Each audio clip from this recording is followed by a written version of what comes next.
तो एवरीवन, आज हम लोग क्लास 6 का न्यू चैप्टर स्टार्ट कर रहे हैं, electricity and circuit. So class 6 के स्टूडेंट्स, आई होप आप सब लोग बहुत अच्छे होंगे। एंड ये मेरी सब बच्चों से रिक्वेस्ट है कि अगर आपको कोई भी चैप्टर में डाउट होता है तो प्लीज़ मुझे कमेंट करके ज़रूर पूछा करो, मुझे बहुत अच्छा लगता है। चलिए क्लास 6 का न्यू चैप्टर स्टार्ट करते हैं, electricity and circuit. So students, एक सिंपल सा सवाल है मुझे आप सबसे, इलेक्ट्रिसिटी का यूज़ करते हो? क्या कह रही हो मैम, कि कैसा सवाल कर दिया मैम आपने। मतलब दिन में तो अगर 10 काम करते हैं तो 8 तो हम इलेक्ट्रिसिटी की मदद से ही करते हैं, करेक्ट। सो हम बहुत सारी चीज़ें हैं घर में, बहुत सारे अप्लाइंसेस है, बहुत सारी चीज़ें हम लोग इस्तेमाल करते हैं जस्ट बिकॉज ऑफ इलेक्ट्रिसिटी। सोचो आज इलेक्ट्रिसिटी नहीं होती, फ्रिज आता, फ्रिज यूज़ होता नहीं, लाइट लगती घर में, वो बल्ब वाली लाइट नहीं लगता, आज भी लालटेन लेके घूम रहे होते हैं ना। सो इलेक्ट्रिसिटी ने बहुत बड़ा एक हमें एक ट्रांसफॉर्मेशन दिया है हमारी लाइफ में, एक एक पर्पस दिया है हमें आगे बढ़ने का, कि हम और चीज़ें अच्छा कर सकते हैं और कर रहे हैं हम अपनी लाइफ में। बट इलेक्ट्रिसिटी बहुत ज़्यादा यूज़फुल रही है हमारे लिए, ठीक है। सो इलेक्ट्रिसिटी के अप्लाइंसेस बहुत सारे आप लोग इस्तेमाल करते हो घर में। टेलीविज़न के शौकीन ज़रा मुझे कमेंट करो, बताती हूँ तुम लोगों को ना। मैं बहुत टीवी देखने लगी है बच्चा आजकल। टेलीविज़न हो गया, प्रेस का इस्तेमाल करते हैं, करेक्ट, वॉशिंग मशीन का इस्तेमाल कर रहे हैं, केटल का इस्तेमाल कर रही हैं, ठीक है। सो बहुत सारी चीज़ें हमारे घरों में जो हम लोग यूज़ करते हैं, वो सब कुछ किस मदद से चल रहा है, किस वजह से चल रहा है, इलेक्ट्रिसिटी की मदद से चल रहा है। सो इलेक्ट्रिसिटी काफ़ी हमें यूज़ देता है, बहुत सारे हमारे अप्लाइंसेस में इस्तेमाल होता है इलेक्ट्रिसिटी, ठीक है। चले अब बात करते हैं कि ये इलेक्ट्रिसिटी आ कहाँ से रहा है, सोर्सेज क्या है इलेक्ट्रिसिटी के, ठीक है। इलेक्ट्रिसिटी के सोर्सेज हमारे पास मेनली इंडिया में 4 तरीके के सोर्सेज हमारे इलेक्ट्रिसिटी के लिए। जैसे कि ये आप देख सकते हो, ये एक थर्मल पावर प्लांट है, ठीक है। ये क्या है, एक थर्मल पावर प्लांट है जो क्या कर रहा है, इलेक्ट्रिसिटी बना रहा है। आप इसको पावर स्टेशन भी बोल सकते हो, क्या बोल सकते हो इसको आप, पावर स्टेशन भी बोल सकते हो। सो हम लोग समझते हैं अब कि हमारे घरों में इलेक्ट्रिसिटी कैसे आ रही है। लेट्स सपोज ये एक पावर प्लांट है सॉरी, ये एक पावर प्लांट है जहाँ पे इलेक्ट्रिसिटी बन रही है, ठीक है। अब ये जो जहाँ इलेक्ट्रिसिटी बन रही है ना, this is known as power station, PS power station. So ये पावर स्टेशन ना अलग अलग इनके सप्लायर्स होते हैं, अलग अलग कंपनीज होती हैं जिनको ये इलेक्ट्रिसिटी बेचते हैं, इलेक्ट्रिसिटी देते हैं। जैसे कि एक उसमें से एक है BSS, ठीक है। अब हमारे घरों में जो इलेक्ट्रिसिटी, मेरे घर में जो इलेक्ट्रिसिटी आती है वो BSS ही सप्लाई करता है। सो BSS क्या करता है, ये जो कंपनी है ये अपने कस्टमर्स को इलेक्ट्रिसिटी बेचती है। अब उसमें से लेट्स सपोज इनका एक कस्टमर हम भी हैं, और हमारा जो पूरा एरिया है, बेसिकली हमारे पूरे एरिया में ही BSS का सप्लाई है इलेक्ट्रिसिटी का। सो हमारे एरिया में ना एक बड़ा सा पावर हाउस है, क्या है, एक पावर हाउस है जहाँ पे ये BSS क्या करता है, इलेक्ट्रिसिटी सप्लाई करके देता है पूरे एरिया के लिए। ये जो पावर हाउस है ये क्या करता है, उस एरिया के अलग अलग मल्टीपल जितने भी घर हैं सबको वो इलेक्ट्रिसिटी ये दे रहा है। लेट्स सपोज ये मेरा घर है, यहाँ पे भी इलेक्ट्रिसिटी जा रही है। So this is how electricity पहुँच रही है एक पावर स्टेशन से एक घर में। क्लियर हो गई बात, समझ आया यहाँ तक। सो बेसिकली हमारे इंडिया में अगर मैं बात करूँ, हमारी इंडिया में 4 मेनली जो पावर प्लांट्स जो हैं, मतलब ऐसे तो बहुत अलग अलग स्टेट्स में अलग अलग पावर प्लांट सेटअप है जो मेनली जिसके थ्रू इलेक्ट्रिसिटी बन रही है। फर्स्ट हमारा न्यूक्लियर पावर प्लांट, क्या है, न्यूक्लियर पावर प्लांट। नेक्स्ट है हमारा थर्मल पावर प्लांट, ठीक है। क्या है नेक्स्ट, थर्मल पावर प्लांट है। नेक्स्ट है हमारा hydro electric power plant. Last है हमारा solar power plant. So basically ये 4 पावर प्लांट्स जो हैं ये इलेक्ट्रिसिटी हमें दे रहे हैं, ठीक है। ऐसे न्यूक्लियर पावर प्लांट बहुत अलग अलग, बहुत सारे न्यूक्लियर पावर प्लांट्स हैं जो अलग अलग हमारे इंडिया के अलग अलग स्टेट्स में सेटअप है। सो मेनली ये 4 जो हैं ये अलग अलग पावर, ये जो पावर सप्लायर्स, पावर बेसिकली यहाँ इनके थ्रू पावर बनता है, ठीक है। क्लियर हो गया यहाँ तक, समझ आया। Nuclear power plant, thermal power plant, hydro electric power plant. सुना होगा हाइड्रो इलेक्ट्रिक पावर प्लांट के बारे में तो अपनी पहले क्लासेस में, जो पानी के थ्रू इलेक्ट्रिसिटी बन रही है। सोलर पावर प्लांट, सन की मदद से जो इलेक्ट्रिसिटी बन रही है, ठीक है। यहाँ पर आप देख सकते हो, यहाँ पर ये अपना पावर प्लांट है जो जनरेट कर रहा है इलेक्ट्रिसिटी, ये हमारे घरों तक पहुँच रहा है यहाँ पे इलेक्ट्रिसिटी, ठीक है। ये फैक्ट्रीज़ में भी ये इलेक्ट्रिसिटी जा रहा है, ठीक है। यहाँ तक टॉपिक क्लियर हो गया, समझ आया इलेक्ट्रिसिटी कैसे। तो ये क्या है, हमारे सोर्सेज है पावर प्लांट के, सॉरी सोर्सेज है इलेक्ट्रिसिटी के। These are the sources of electricity, जो क्या कर रहे हैं, हमें इलेक्ट्रिसिटी दे रहे हैं। चलिए, अब कुछ ऐसी चीज़ें हैं जो डायरेक्ट इलेक्ट्रिसिटी यूज़ नहीं करती हैं, जैसे कि टॉर्च। टॉर्च कभी प्लग लगा के इस्तेमाल करते हो टॉर्च का? नहीं करते। रिमोट का कभी टॉर्च डायरेक्टली प्लग लगा के इस्तेमाल करते हो? नहीं करते हो। आप इन सब में इस्तेमाल क्या करते हो, आप इनको यूज़ कैसे करते हो? आप इनको यूज़ करते हो with the help of sales. क्या यूज़ करते हैं हम इनके लिए? हम सेल्स का इस्तेमाल करते हैं, ठीक है। सो सेल्स बात करती है भी सेल काम कैसे करता है। ये जो आप अपनी डेली लाइफ में अलग अलग टाइप के सेल्स देखते हो इनके अंदर ना एक केमिकल होता है। इनके अंदर क्या होता है, एक तरीके से केमिकल होता है। वो जो केमिकल है वो ट्रांसफॉर्म होता है इलेक्ट्रिक करंट में, ठीक है। फिर वो इलेक्ट्रिक करंट हमारे जो अलग अलग चीज़ें, जैसे कि अभी हम टॉर्च और मोबाइल फ़ोन की बात कर रहे हैं और बैटरी वो रिमोट की बात कर रहे हैं, सो वहाँ पे ये जो केमिकल है ये ट्रांसफॉर्म होता है इलेक्ट्रिक करंट में, ठीक है। अगर मैं बात करूँ सेल्स की, सेल्स हमारे दो टाइप के सेल्स होते हैं, ठीक है। वेट, सेल्स हमारे दो टाइप के सेल्स होते हैं। एक होता है हमारा प्राइमरी सेल्स, जो यहाँ पर आप इमेज देख रहे हो, ये क्या है, प्राइमरी सेल्स है। ये प्राइमरी सेल्स होते क्या हैं? प्राइमरी सेल्स वो सेल्स होते हैं जो आप एक टाइम तक इस्तेमाल करते हो और उसके अंदर का जो केमिकल है वो एक टाइम के बाद यूज्ड अप हो जाता है, फिर आप उनको थ्रो कर देते हो उन सेल्स को, ठीक है। जैसे कि आप ये सेल जो देख रहे हो, ये सेल्स जो देख रहे हो, ये प्राइमरी सेल्स है। आप इन सेल्स को एक बार एक टाइम तक यूज़ करते हो, टाइम तक यूज़ करते हो, उसके बाद आप इनको क्या कर देते हो, थ्रो कर देते हो, फेंक देते हो डस्टबिन में, ठीक है। लेकिन आपकी मोबाइल फ़ोन के अंदर जो बैटरी है, क्या उसको एक टाइम के बाद जब वो 0% हो जाती है तो मोबाइल फ़ोन फेंक देते हो क्या, या वो बैटरी फेंक देते हो क्या? नहीं फेंकते हो, करेक्ट। सो ऐसे सेल्स जिनको आप दोबारा से चार्ज करते हो, करेक्ट, ऐसे सेल जिनको आप दोबारा से चार्ज करते हो उनको हम बोलते हैं सेकेंडरी सेल्स। क्या बोलते हैं? सेकेंडरी सेल्स बोलते हैं। बहुत ज़्यादा एकदम हो गया, करेक्ट। उनको हम क्या बोलते हैं? सेकेंडरी सेल्स बोलते हैं। तो हम कह सकते हैं हमारे दो टाइप के सेल्स होते हैं मेनली, एक होता है हमारा प्राइमरी सेल्स और एक होता है हमारा सेकेंडरी सेल्स। प्राइमरी सेल्स वो होते हैं जिनके अंदर का केमिकल अगर एक टाइम के बाद यूज़ हो जाते तो आप उनको थ्रो कर देते हो, लेकिन सेकेंडरी सेल्स वो सेल्स होते हैं जिनको आप दोबारा से चार्ज कर सकते हो, करेक्ट। समझ आया यहाँ तक? चलिए, अब बात करते हैं हमारे सेल्स में अंदर इनका स्ट्रक्चर कैसा होता है। Let me make it for you, wait. चलिए, सो सेल्स को अगर मैं बनाती हूँ यहाँ पे दोबारा से, इस सेल का एक बार स्ट्रक्चर बनाने की कोशिश करती हूँ, टाइमलाइन बनाती हूँ। आप देख रहे हो यहाँ पे ये उठा हुआ पार्ट देख रहे हो यहाँ पे हमारे सेल्स में ना दो टर्मिनल्स होते हैं। हमारे सेल्स में क्या होता है, दो टर्मिनल्स होते हैं। अभी टर्मिनल के बारे में और पढ़ेंगे आगे। टर्मिनल्स हमारे दो होते हैं, एक होता है हमारा पॉजिटिव टर्मिनल और एक होता है हमारा नेगेटिव टर्मिनल।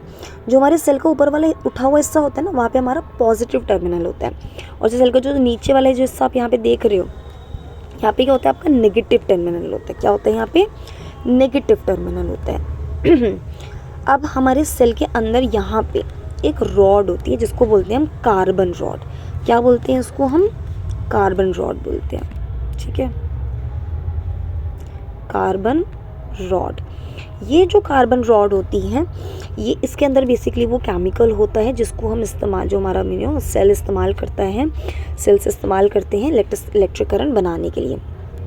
इस कार्बन रॉड के चारों तरफ यहाँ पे, सॉरी, इस ये जो वाला जो साइड है यहाँ पे, इस कार्बन रॉड के जो ये वाला साइड है, यहाँ पे एक पेस्ट होता है मैग्नीज का, ठीक है, मैग्नीज का पेस्ट होता है यहाँ पे, ठीक है, जो इसको स्पिल्ड होने से बचाता है। साथ में हमारे जो ये बाहर की कवरिंग, आप जो बाहर की कवरिंग जो देख रहे हो, ये वाली जो कवरिंग देख रहे हो आप, ये किसकी बनी होती है? जिंक की।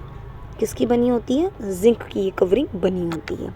क्लियर हो गया बात? हमारे सेल्स में दो मेनली टर्मिनल्स होते हैं, पॉजिटिव टर्मिनल और नेगेटिव टर्मिनल।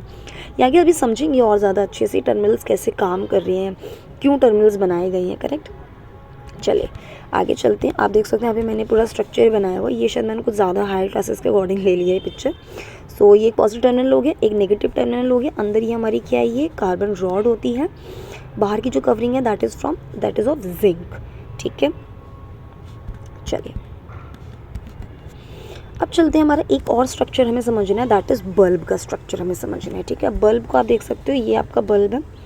ठीक है, बल्ब के यहाँ पर इस वाले पॉइंट पर, यहाँ पर हमारा होता है नेगेटिव टर्मिनल, और ये वाला जो पॉइंट देख रहे हो ये होता है हमारे यहाँ पे पॉजिटिव टर्मिनल। यहाँ पे क्या होता है हमारा पॉजिटिव, और यहाँ पे क्या होता है हमारा नेगेटिव टर्मिनल। जो हमारा इलेक्ट्रिक करंट है, कभी आगे बताएंगे इलेक्ट्रिक करंट के बारे में, और वो फ्लो करता है यहाँ से जाता है इन वायर्स के थ्रू, इन वायर्स के थ्रू जाता है। अच्छा, ये आप पतली सी वायर देख रहे हो, यहाँ पे दिख रही है, ये पतली सी वायर दिख रही है, इसको बोलते हैं हम फिलामेंट। ये बहुत इंपॉर्टेंट टॉपिक है, हवा चल रही है, क्या है फिलामेंट। ये फिलामेंट किसका बना है, टंगस्टन का बना है। बात है ये टंगस्टन का क्यों बना है, ये टंगस्टन का इसलिए बना है बिकॉज जो टंगस्टन होता है वो एक हाई मेल्टिंग पॉइंट का होता है। बेसिकली इसको मेल्ट करने के लिए बहुत ज़्यादा हाई इलेक्ट्रिसिटी, हाई हीट चाहिए होती है।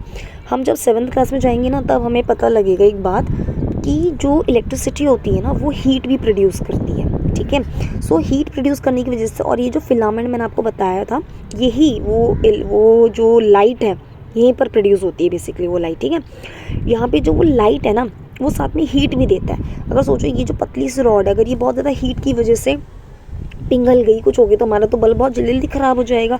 सो इसी की वजह से जो फिलामेंट होता है, जो लाइट बन रहा है, जो लाइट हमें दिख रहा है, वो इतना टंगस्टन का बना होता है हाई मेल्टिंग पॉइंट की वजह से। क्लियर हो गई बात? ठीक है, समझ आया, टंगस्टन समझ आया, फिलामेंट समझ आया, पॉजिटिव और नेगेटिव टर्मिनल समझ आए हमारे इसके बल्ब के। अब बात करते हैं बल्ब के चारों तरफ, यहाँ पे केस होता है, ग्लास का केस होता है। ठीक है, जो बेसिकली इलेक्ट्रिसिटी को फैलाने में ये हेल्प कर रहा है। साथ में इसके अंदर ना एक कुछ गैसेस होती है, इनर्ट गैसेस होती हैं। इन गैसेस का नाम है आर्गन एंड अपना नियॉन। नियॉन गैस जनरली आपने देखा होगा बल्ब में ना येलोविश कलर आपको दिखाई पड़ता है, that just because of neon. ठीक है, आर्गन ये एक इनर्ट गैस है हमारी, बेसिकली बहुत ज़्यादा रिएक्टिव गैस नहीं है बिल्कुल भी। इनके अंदर वो गैसेस होती हैं जो क्या करते हैं, हेल्प करते हैं फिलामेंट को कोई एक्सटर्नल कोई गैस ना वहाँ पे उसको लगे और कोई बर्निंग ना हो, उसी से बचाने के लिए आर्गन का इस्तेमाल किया जाता है। ठीक है, और ये हमारी ये जो आपको दिख रही है मोटी मोटी यहाँ पे दिख रही है, सपोर्टिंग वायर्स होती है जो किसको सपोर्ट करती हैं, फिलामेंट को सपोर्ट करती है। क्लियर हो गई यहाँ तक बात, समझ आया? चलिए अब यहाँ पे कुछ ये बनाया हुआ है, इसको अभी देखते हैं, इलेक्ट्रिक बल्ब को देख लेते हैं अभी। अगर आप देखोगे यहाँ पे जो हमारा ए वाला फिगर है, यहाँ पे जो बल्ब है वो ग्लो कर रहा है, और एफ वाले फिगर में बल्ब ग्लो कर रहा है, लेकिन बाकी किसी में भी बल्ब ग्लो नहीं कर रहा है। करेक्ट? अब इसको समझते हैं, उससे पहले एक बात समझते हैं, एक और इलेक्ट्रिक करंट के बारे में बात समझते हैं। लेट्स सपोज मेरे पास एक बैटरी है। ठीक है, ये मेरे पास बैटरी है, ये पॉजिटिव टर्मिनल, ये नेगेटिव टर्मिनल। उठे वाला पार्ट सब समझ आना, that is your positive terminal, नीचे वाला नेगेटिव टर्मिनल। लेट्स सपोज मैंने क्या करा, वायर लिए एक, ठीक है, 2 वायर लिए, एक वायर को यहाँ से कनेक्ट किया है और एक वायर को यहाँ से कनेक्ट किया है, और इस वायर के बीच में मैंने क्या कर दिया, यहाँ पे ना वो लगा दिया, बल्ब लगा दिया एक। ठीक है, ये क्या लगा दिया मैंने, बल्ब लगा दिया। अब आप लोग ध्यान से देखना, ये जो सेल है, सेल के एक टर्मिनल पे एक पॉइंट है हमारे, एक सेकेंड, अगर आप देखोगे ये वायर एक यहाँ लगा हुआ है, ये जो वायर है इसका एक पॉइंट यहाँ कनेक्टेड है पॉजिटिव में, और एक पॉइंट यहाँ नेगेटिव में कनेक्टेड, ये नेगेटिव पॉइंट है। ठीक है, नेगेटिव में कनेक्टेड है। सो जो इलेक्ट्रिक करंट है वो कैसे फ्लो कर रहा है, पॉजिटिव टर्मिनल से वो इलेक्ट्रिक करंट फ्लो कर रहा है। पॉजिटिव टर्मिनल से कहाँ जा रहा है, हमारे नेगेटिव टर्मिनल में वो करंट फ्लो कर रहा है। तो this is how electric current flow करता है। किस में फ्लो कर रहा है इलेक्ट्रिक करंट, हमारे वायर्स में फ्लो कर रहा है। तो जब हमारा इलेक्ट्रिक करंट वायर्स में फ्लो करता है, इसी को हम बोलते हैं इलेक्ट्रिक सर्किट। आपने देखा ये एक तरीके से पाथ बना रहा है, क्या बना रहा है, एक तरीके से रास्ता बना रहा है जहाँ पे क्या फ्लो कर रहा है, इलेक्ट्रिक करंट फ्लो कर रहा है। सो इलेक्ट्रिक सर्किट क्या है, एक पाथ है, this is a path in which electric current flow. समझ आ गया यहाँ तक? ठीक है, इलेक्ट्रिक सर्किट एक पाथ होता है, पाथ मीन्स एक रास्ता है वो जहाँ पे क्या फ्लो करता है, इलेक्ट्रिक करंट फ्लो कर रहा है। ठीक है, सो यहाँ पे आप देख सकते हो फिगर में। अच्छा एक चीज़ सोचो, लेट सपोज मान लो मैंने क्या करा, ये जो वायर है इसको मैंने ना यहाँ से ब्रेक कर दिया, ये मैं दोबारा बनाती हूँ, इस वायर को ना यहाँ से ये वायर टूट गई। अब सोचो ज़रा, क्या ये बल्ब ग्लो करेगा? नहीं करेगा ये बल्ब ग्लो। क्यों नहीं करेगा? क्योंकि यहाँ पे जो इलेक्ट्रिसिटी, यहाँ पे ये जो इलेक्ट्रिसिटी जा रही है तो यहीं आके रुक जाएगी। क्या वो इस पॉइंट तक पहुंच पाएगी? नहीं पहुंच पाएगी, करेक्ट। तो इलेक्ट्रिक करंट यहाँ तक रहने की वजह से ही ये बल्ब ग्लो नहीं करेगा। अब हमें क्या करना पड़ेगा? इस पाथ को कंप्लीट करना पड़ेगा, वायर को जोड़ना पड़ेगा, ठीक है। जैसे वायर को जोड़ोगे पाथ फिर कंप्लीट हो जाएगा और आपका जो करंट है वो इजीली फ्लो करेगा और बल्ब भी ग्लो करेगा। सो इस बात से तो मुझे दो बातें समझ आ गई है, इतना क्लियर हो गया कि हमारे जो सर्किट होता है वो दो टाइप के सर्किट होते हैं। एक होता है हमारा क्लोज सर्किट, ठीक है। क्लोज सर्किट वो होता है जिसमें सारी वायर्स और सब चीज़ें अच्छे से कनेक्टेड होती है और करंट जो है इजीली फ्लो कर रहा है, और फ्लो करेगा तो बल्ब भी ग्लो करेगा, करेगा ना, बल्ब ग्लो करेगा। सेकंड टाइप का सर्किट होता है हमारा ओपन सर्किट होता है। ओपन सर्किट क्या होता है? जहाँ पे हमारे जो करंट है वो इजीली फ्लो नहीं कर पाता, और इजीली फ्लो ना करने की वजह से no flow then no glow, कोई ग्लो नहीं हो पाता, मीन्स बल्ब नहीं जल पाएगा। समझ आया? सर्किट हमारे दो टाइप के होते हैं, क्लोज सर्किट और ओपन सर्किट होते हैं, ठीक है। सर्किट क्या होता है? एक पाथ होता है जिसमें इलेक्ट्रिसिटी रन करती है। अब चलते हैं हमारे पीछे वाली फिगर में, जहाँ पे अलग अलग तरीका हमें दिया हुआ है। फर्स्ट ए वाला देखोगे, बल्ब ग्लो कर रहे हैं बिकॉज सारे वायर्स पॉजिटिव से नेगेटिव तक अच्छे से कनेक्टेड हैं और कोई भी वायर टूटा हुआ नहीं है, ओपन सर्किट नहीं है। अगर बी वाले में देखोगे तो यहाँ पर आपका जो बल्ब है वो ग्लो नहीं कर रहा है, उसका रीज़न आप बता ही सकते हो खुद से। यहाँ पर आके हमारा बल्ब जो वायर है वो टूटा हुआ है, जिसकी वजह से हम कह सकते हैं सर्किट ओपन है। अगर मैं यहाँ थर्ड फिगर की बात करूँगी, सी वाले में भी सेम प्रॉब्लम है, अपना ओपन सर्किट है इसलिए बल्ब ग्लो नहीं कर रहा। डी वाले में देखेंगे तो दोनों जो बल्ब है मेरे वो एक ही नेगेटिव टर्मिनल, बल्ब के सेल के एक नेगेटिव टर्मिनल से ही कनेक्टेड है सिर्फ, वो भी एक तरीके से ओपन सर्किट ही है। ई वाले में भी सेम है कि पॉजिटिव टर्मिनल से सिर्फ कनेक्टेड है, नहीं, एक वायर अपने पॉजिटिव से कनेक्ट रहना और एक वायर हमारी नेगेटिव से कनेक्ट रहना, तभी हमारा बल्ब ग्लो करेगा। एफ वाले को देख सकते हैं, यहाँ पे भी हमारा बल्ब ग्लो कर रहा है। क्लियर हो गई? यहाँ तक समझ आया? इलेक्ट्रिक सर्किट समझ आ गया? ये एक पाथ होता है जहाँ इलेक्ट्रिक करंट फ्लो करता है। अच्छा, एक चीज़ सोचो, लेट सपोज मैं दोबारा से वो फिगर बनाती हूँ। ये मेरा सेल है, यहाँ पे वायर कनेक्टेड है और यहाँ पे मेरा जो बल्ब है वो ग्लो कर रहा है। सॉरी, ये मेरा वायर है, वायर कनेक्टेड मान लेना, ऐसे ओपन मत मान लेना। ये मेरा बल्ब है और यहाँ पे ये ग्लो कर रहा है बल्ब, ठीक है, बल्ब ग्लो कर रहा है। अब एक सिंपल सी बात है यार कि अगर मैं दिन भर अब मैं रूम में नहीं हूँ, ठीक है, आप रूम में नहीं हो और बल्ब ऑन है, यार ये वेस्ट ऑफ इलेक्ट्रिसिटी नहीं करना हमें बिल्कुल भी, करेक्ट। और हमें इलेक्ट्रिसिटी वेस्ट करनी भी नहीं चाहिए। अगर आप यूज़ नहीं कर रहे हो उस चीज़ को तो आप मत उस चीज़ को मत ओपन करो, मत उसको ऑन करो। तो क्या आप क्या करोगे? वायर काट दोगे ताकि बल्ब ग्लो हो जाए, वो फ्लो बल्ब ग्लो होना बंद हो जाए, करंट टूट जाए, पास वो सर्किट टूट जाए, क्या वायर काट दोगे? नहीं काटोगे वायर। इसी के लेके हमारे लिए क्या किया गया है? हमारे लिए यहाँ पर क्या बनाया गया है? एक स्विच बनाया गया। क्या बनाया गया? एक स्विच बनाया गया है, ठीक है। मैं इसको दोबारा बनाती हूँ फिगर को। ये अपना सेल है, यहाँ पे ये वायर है, यहाँ पर ये बल्ब है, ये कनेक्टेड है नेगेटिव और ये पॉजिटिव टर्मिनल है। ये वाला जो पॉइंट है आप देख सकते हो, यहाँ पे मैंने वायर को ओपन रखा हुआ है just to make a switch, मैंने एक स्विच बना दिया। अभी स्विच अगर आप देखोगे ये स्विच कैसे ओपन है, स्विच ओपन है, इसकी वजह से क्या होगा कि जो करंट है वो फ्लो नहीं करेगा, बल्ब भी ग्लो नहीं करेगा। लेकिन जैसे ही मैंने ये स्विच को क्लोज़ किया, मैंने स्विच को क्या कर दिया? लो, क्लोज़ कर दिया, वायर कनेक्ट हो गई, इलेक्ट्रिक करंट फ्लो करेगा, सर्किट क्लोज्ड हो गया, बल्ब भी क्या करने लगेगा? ग्लो करने लगेगा, करेक्ट। अब मैं रूम से बाहर जाना है, मैं यूज़ नहीं कर रही हूँ उस बल्ब का, तो मैं अगेन क्या करूँगी? स्विच को ऑफ कर दूँगी। जैसे ही मैं स्विच को ऑफ करूँगी मेरा सर्किट क्या हो जाएगा? ओपन हो जाएगा। और सर्किट ओपन होते ही सेम चीज़, बल्ब ग्लो नहीं करेगा और मेरी इलेक्ट्रिसिटी भी वेस्ट नहीं होगी। इलेक्ट्रिक स्विच समझ आया? क्लियर हुआ? चलिए, यहाँ तक कोई भी डाउट होगा तो प्लीज़ मुझे बताना अभी, ठीक है। चलिए, यहाँ पे ये बनाया हुआ है हमारे पास, ये है हमारा टॉर्च, ठीक है। टॉर्च का एक स्ट्रक्चर है हमारी बुक में, एनसीईआरटी की बुक में भी टॉर्च का स्ट्रक्चर दिया हुआ है, आप देख सकते हो यहाँ पे, ठीक है। ये ऊपर यहाँ पे बल्ब है हमारा, ठीक है, अभी मैं हटाऊंगी ऊपर से तो आपको दिख जाएगा ये चीज़, बल्ब है यहाँ पे, ठीक है। साथ में यहाँ पे आप देख सकते हो ये स्विच है, ये साइड स्विच है, जिसकी वजह से आप जैसे आप इसको ऊपर की तरफ ऐसे खिसकाते हो ये अपना सर्किट को क्लोज कर देता है, बल्ब ग्लो करने लगता है। जैसे आप इसको नीचे की तरफ खिसकाते हो, नीचे की तरफ से स्लाइड करते हो, वो बल्ब सर्किट ओपन हो जाते हैं, फिर वो बल्ब ग्लो करना बंद कर देता है। ये 2 सेल है हमारे इसके अंदर, साथ में यहाँ प्लास्टिक की कोटिंग है, ऊपर यहाँ पे क्या है, रिफ्लेक्टर है। ये ऊपर क्या है, यहाँ पे रिफ्लेक्टर है जो क्या कर रहा है, बल्ब के अंदर जो बल्ब लाइट बना रहा है उसको रिफ्लेक्ट करने में, ज़्यादा फैलाने में मदद कर रहा है। क्लियर होगी चीज़, यहाँ पे समझ आया। चलिए नेक्स्ट चलते हैं। अच्छा, कुछ ऐसी चीज़ें हैं ना हमारे आसपास जो क्या करती हैं, जैसे कि लेट सपोज मैं एक सर्किट बनाती हूँ दोबारा से। ये सेल है, पॉजिटिव और नेगेटिव टर्मिनल है हमारे, वायर मेरी ये कनेक्टेड है बल्ब से, ठीक है। लेट सपोज मैंने क्या करा, ये वाली वायर को मैं दोबारा बनाती हूँ। यहाँ पे ये वायर ना ओपन था। अब इतना तो हमें पता लग चुका, अगर वायर ओपन होगा सर्किट ओपन होगा, सर्किट ओपन होगा तो बल्ब ग्लो नहीं करेगा, इतना तो हमें पता लग चुका है।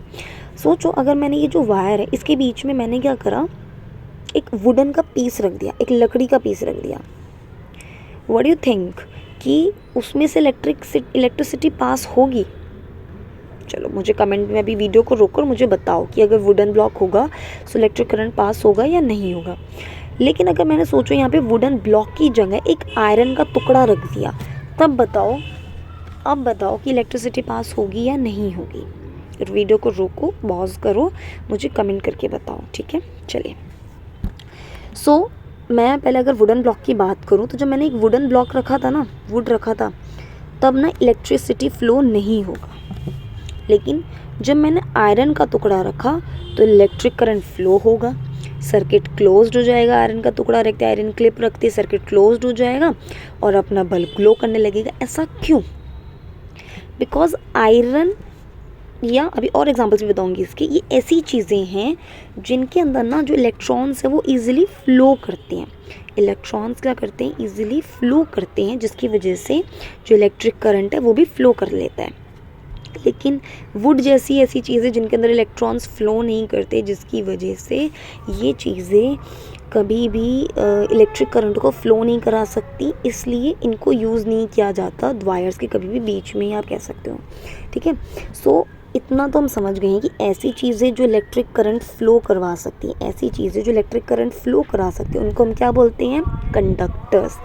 और ऐसी चीज़ें जो इलेक्ट्रिक करंट फ्लो नहीं करा सकती, वुड, वो क्या है, इंसुलेटर। वुड क्या है, इंसुलेटर। और ये जो आयरन का टुकड़ा भी हमने रखा था वो क्या था, कंडक्टर था, ठीक है। बच्चों को बहुत कन्फ्यूजन होता है कंडक्टर और इंसुलेटर में, तो आप ज़रा ध्यान रखना। एग्जाम्पल्स देखेंगे कंडक्टर के, water, gold, copper, steel. So material that allows the flow of electric current are known as conductors, and those materials which do not allow the flow of electric current, those are known as insulators, जैसे कि oil, cork, glass, rubber, ठीक है। I don't know ये gold को क्यों लिया हुआ है, जहाँ तक मुझे याद है शायद गोल्ड तो नहीं होता, मुझे कंफर्म करके बताना ज़रा कमेंट में, ठीक है, कि गोल्ड एक कंडक्टर है या नहीं है, ठीक है। जहाँ तक मुझे लगता है, जहाँ तक मुझे याद है, इंसुलेटर है। बाकी फिर भी आप मुझे कमेंट करके वीडियो में ज़रूर बताना। क्लियर होगी बात। ऐसी चीज़ें जो फ्लो करवा सकती है इलेक्ट्रिसिटी का, कंडक्टर जो नहीं करवाएगा, ठीक है, इंसल्ट कर देगा, नहीं जलेंगे, नहीं इलेक्ट्रिसिटी फ्लो करेंगे, वो इंसुलेटर है। यहाँ पे ये बॉक्स, ये हमारे एनसीईआरटी में भी की मेटल है, बल्ब ग्लो करेगा। इरेजर इंसुलेटर है ये, नो। स्केल, प्लास्टिक भी एक इंसुलेटर होता है। मैथ स्टिक जो वुड का बना है वो भी इंसुलेटर है। ग्लास बैंगल ग्लास का बना है वो भी इंसुलेटर है। आयरन नेल जो किसका बना है, मेटल का बना है, और मेटल की चीज़ें इंसुलेटर होता है। अच्छा एक बात बताती हूँ, आपकी ह्यूमन बॉडी भी एक इंसुलेटर है, ठीक है। वो भी क्या करा सकती है, इलेक्ट्रिक करंट फ्लो करा सकती है, ठीक है। वाटर, वो भी एक इंसुलेटर बोल दिया शायद मैंने ह्यूमन बॉडी को, सॉरी, कंडक्टर है। ह्यूमन बॉडी भी क्या है, कंडक्टर है जो करंट फ्लो करा सकती है। वाटर भी फ्लो करा सकती है। लेकिन आपने सुना होगा एसी का जो पानी होता है उसको हम बोलते हैं डिस्टिल्ड वाटर। एसी के पानी को हम क्या बोलते हैं, डिस्टिल्ड वाटर कहते हैं। जो डिस्टिल्ड वाटर होता है उसके अंदर बेसिकली कोई भी मिनरल, कुछ भी आयंस नहीं होता उसके अंदर, नो आयंस। डिस्टिल्ड वाटर में नो आयंस के होने की वजह से ये क्या है, एक इंसुलेटर है। लेकिन आपके घरों में जो पानी आप पीते हो उनके अंदर मिनरल्स होते हैं, क्या होते हैं उनके अंदर, मिनरल्स होते हैं, आयंस होते हैं, जिसकी वजह से वो क्या है, कंडक्टर होते हैं। क्लियर होगी बात। जैसे अगर आपने एक नॉर्मल पानी, प्योर वाटर है, उसके अंदर अगर आपने सॉल्ट ऐड कर दिया तो वो भी एक कंडक्टर का रूप ले लेगा, क्लियर होगी चीज़, समझ आया। यहाँ पे मैंने एक वो दे रखा है, यहाँ पे डिस्टिंग्विश किया हुआ है। कंडक्टर्स ऐसे मटेरियल जो इलेक्ट्रिसिटी को परमिट करते हैं, हीट को परमिट करते हैं, उनको कंडक्टर बोलते हैं। इंसुलेटर जो नहीं हीट को परमिट करते हैं, इंसुलेटर बोलते हैं। Silver, aluminium, iron. इंसुलेटर में पेपर, वुड, रबर। कंडक्टर के जो इलेक्ट्रॉन्स होते हैं वो ईजिली फ्लो कर सकते हैं, वो कंडक्टर है। इलेक्ट्रॉन्स जहाँ ईजिली फ्लो नहीं कर रहे हैं, वो इंसुलेटर है। जो इलेक्ट्रिक फील्ड होता है कंडक्टर का, उसके अंदर एक सरफेस होता है but remain zero on the outside. जो इलेक्ट्रिक फील्ड होता है वो इसके अंदर होता ही नहीं है इंसुलेटर के अंदर, ठीक है। आई होप यहाँ पे वीडियो क्लियर हो गया होगा, समझ आया होगा आपको इलेक्ट्रिसिटी एंड सर्किट। यहाँ पे हमारा वीडियो ख़त्म होता है। और kindly like the video, comment करो और शेयर तो ज़रूर करना। सब्सक्राइब तो तुमने कर ही दिया होगा, इतना तो मैं तुम्हें भरोसा कर सकती हूँ। और निशु क्लासेस को फॉलो करो। और साथ में मेरे यूट्यूब पे, इंस्टाग्राम पे भी एक चैनल है, इंस्टाग्राम पे भी है, ठीक है। हमारा पेज है निशु क्लासेस से, आप वहाँ पे जाके मुझे फॉलो कर सकते हो। Thank you students for watching the whole video and thank you, bye.